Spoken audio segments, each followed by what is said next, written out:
तो स्वागत है आपका फिर से एक नए वीडियो में। और इस वीडियो में हम आपको बताने वाले हैं सेल्फ स्टडी के बारे में। तो चलिए बिना किसी देरी के इस वीडियो को शुरू करते हैं। सबसे पहले ये जान लेते हैं सेल्फ स्टडी करते कैसे हैं। SELF self study.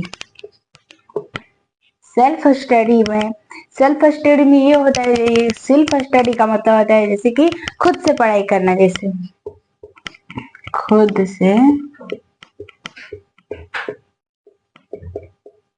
पढ़ाई करना, खुद से उस चीज को रिवीजन करना, खुद से उसको रीडिंग करना, ये सब सेल्फ स्टडी में आता है। तो जान लेते हैं सेल्फ स्टडी कैसे करते हैं। देखिए स्कूल में क्या होता है, स्कूल में आपको 6 घंटे तक अगर पढ़ाया जाता है, उसको आप घर पे आकर होमवर्क कंप्लीट करते हैं। उसके बाद से उसको याद करते हैं, मतलब जो याद मिला होता है उसे याद करते हैं, रिवीजन करते हैं। ये हमारा स्कूल का होमवर्क कंप्लीट हो गया, मानते हैं कंप्लीट हो गया। अब बचता है सेल्फ स्टडी। सेल्फ स्टडी में हमको अपने खुद से पढ़ना होता है। जैसे कि अगर हम किसी चीज को पढ़ रहे हैं तो उसको हम खुद से पढ़ें। अब ये नहीं कि जो स्कूल मिला था वो ही पढ़ेंगे, जो ट्यूशन मिला वही पढ़ेंगे, खुद से पढ़ेंगे। आपको खुद से जितना जानकारी होगा आप उसको सेल्फ स्टडी में पढ़ सकते हैं। आप दिन में कम से कम हमको अगर 24 आवर्स है तो इसमें से मान हमको 1 घंटे यानी कि 1 आवर्स माइनस करेंगे। जैसे कि 24 आवर्स माइनस 1 आवर्स 23 आवर्स में, यानी कि 23 जो है घंटे में होगा। अब घंटे में हमको 24 से 1 माइनस किए तो हमारा 23 आया। और 23 घंटे आपको कुछ नहीं करना, बस 1 घंटे में आपको सेल्फ स्टडी करनी होती है। सेल्फ स्टडी में क्या क्या करते हैं, सेल्फ स्टडी करते कैसे हैं, ये भी हम आपको बताएंगे। सेल्फ स्टडी में होता है जो आपका जो मतलब खुद से पढ़ाई होता है वो हमारा फेवरेट सब्जेक्ट होता है। आपका जो भी सब्जेक्ट मन करे आप उसे दिन में 1 घंटे तक ले आप उसके खुद से रिवाइज कीजिए। अगर आपको उसे स्कूल में पढ़ाया गया होगा तो आप उसका रिवीजन कर सकते हैं, रिवाइज कर सकते हैं, आप उसको याद करें खुद से। यानी कि अगर आपको कोई भी सब्जेक्ट अच्छा लग रहा है, आप दिन में एक ही सब्जेक्ट पढ़िएगा तो फिर 1 घंटे तक उसको पढ़ना है। जैसे कि हमने 24 घंटे लिया थे, यानी कि पूरे दिन और रात को मिलाकर 24 घंटा हुआ था। अब इसमें हम उन्हें 1 घंटे को माइनस किया, यानी कि 1 घंटा जो है हमारा वो हमारा सेल्फ स्टडी पर होता है। यानी कि हमको सेल्फ स्टडी करनी चाहिए। सेल्फ स्टडी ही हमको आगे आगे लेवल तक हमको बेहतर बनाने में ये हमारा साथ दे सकता है। अब सेल्फ स्टडी में क्या क्या करनी चाहिए, कैसे करनी चाहिए। सेल्फ स्टडी में तो सबसे पहले आपको अपना 1 घंटे तक जो है फेवरेट सब्जेक्ट, आप सबका एक फेवरेट सब्जेक्ट होता है। अगर आपका favourite subject math, science, GK, SST, Hindi, English जो भी होगा आप उसे 1 घंटे के लिए दिन में पढ़ सकते हैं। जैसे कि हम मान लेते हैं साइंस है, जैसे कि हम कोई भी सब्जेक्ट लेते हैं, जैसे साइंस है। अब इसे साइंस में हम 24 आवर्स 1 आवर्स को माइनस किए 23 आवर्स, यानी कि 23 आवर्स जो है हमारा कुछ नहीं करना है। 23 आवर्स में हमको बिल्कुल अगर फ्री आ सकते हैं, स्कूल ट्यूशन आपको जो भी होमवर्क मिला उसको आप कंप्लीट करिए। और उसके बाद से आपको जो 1 घंटा बचा है ना, 1 घंटे में आपको सेल्फ स्टडी करनी होती है। आप चाहे तो 2 से 3 आधा घंटे से ही आप आधा घंटा से आप शुरू करिए।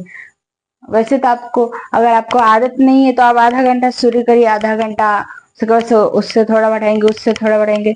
मतलब हमको एक दिन में पूरे 1 घंटे किस तरफ करनी है तो करनी। अब मान लेते हैं इसमें पढ़ते हैं कैसे, सेल्फ स्टडी 1 हाउस। अब हमारा आता है जैसे कि हम कोई भी सब्जेक्ट लेते हैं, साइंस, मैथ, इंग्लिश, हिंदी, तो हमने साइंस को चुना है। साइंस जो है वो उसको आप 2 पार्ट में डिवाइड करिए। एक पार्ट में इसमें आप खुद से नोट्स बनाइए, जैसे है नोट्स। जैसे कोई साइंस का बुक उठाए उसमें से जो आपको अच्छा लगे उसको हाईलाइट करिए, या हाईलाइट करिए, या फिर उसको एक नोट्स में अपने अपने खुद की अपने नोट्स बुक में उसको स्टोर करिए। दूसरा आता है उसका पहले रिवाइज करिए। रिवाइज भी जरूरी है। अगर आप कितनी भी चीज को पढ़ते जा रहे हैं अगर उसके बाद में रिवाइज नहीं करिएगा ना तो आपको भूल जाएगा। अब 3 पार्ट्स होता है हमारा। जो तीसरा पार्ट्स होता है वो होता है हमको रिमेम्बर भी करना था। केवल नोट्स बनाने से और रिवाइज करने से भी नहीं होगा, रिमेम्बर भी करना होता है उसको। इससे क्या हो गया, रिमेम्बर। अब जो है इसको हमने 3 पार्ट्स में डिवाइड करिए। सबसे पहले आप उसका नोट्स बनाइए, ठीक है। जैसे हम कोई नोट्स बनाते लेते हैं, यहाँ पर लिखिए नोट्स आप अपने नोटबुक में, और उसके नीचे 1 2 3 ऐसे करके नोट्स बनाते जाइए, नोट्स बनाते जाइए। उसके बाद से उसको रिमेम्बर करिए। रिमेम्बर करने से उसको याद भी हो जाता है और नोट्स के साथ वो हमारे ब्रेन में जल्दी टेकअप होता है। और उसके बाद से उसका हर दिन रिवाइज करते रहिए। हर दिन नहीं करिए, 2 दिन पर 3 दिन पर उसका अपने मन से बिना कॉपी उठाए भी आप रिवाइज कर सकते हैं। अब ये होता है अब जैसे कि आप किसी एग्जाम में गए, वहां पर आपको इंग्लिश के बुक से आपका क्वेश्चन आंसर पूछा, तो आपको यहाँ पर क्वेश्चन आंसर ही याद करने की जरूरत नहीं होगी।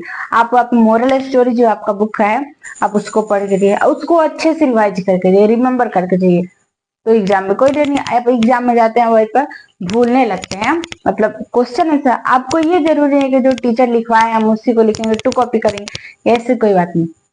आप सेल्फ स्टडी में खुद से भी अपने शब्द का भी प्रयोग कर सकते हैं, यानी किताब में जो लिखा है वही करेंगे। ये था हमारा सेल्फ स्टडी। अब हम एग्जाम में जाते हैं तो भूल क्यों जाते हैं, टीचर के सामने कुछ बोलना होता है तो हम कैसे बोले, क्योंकि हमारे अंदर सेल्फ कॉन्फिडेंस बूस्ट नहीं होता है। तो सेल्फ कॉन्फिडेंस पर भी हम वीडियो बनाएंगे इसके नेक्स्ट वीडियो में। ये था हमारा सेल्फ स्टडी, हमें कितनी घंटे करनी चाहिए, कब करनी चाहिए, आप दिन में कभी भी करते हैं, हम कब करनी चाहिए, कौन सी सब्जेक्ट आपको जो सब्जेक्ट अच्छा लगे वो करनी चाहिए, कैसे कैसे करनी चाहिए, इनके कौन कौन से निम्न पार्ट्स होते हैं। तो इस वीडियो को यहीं पे खत्म करते हैं, और हम मिलते हैं आपको नेक्स्ट वीडियो में। नेक्स्ट वीडियो में आपको कॉन्फिडेंस लेवल पर हम आपको वीडियो बनाने वाले हैं। अगर ये आपको ये वीडियो अच्छा लगा होगा तो हमारे लाइक करिएगा और हमारे चैनल को सब्सक्राइब करिएगा, ताकि हमारी नई नई वीडियो की नोटिफिकेशन सबसे पहले आप तक पहुंचे। तब तक लिए जय हिंद, जय भारत।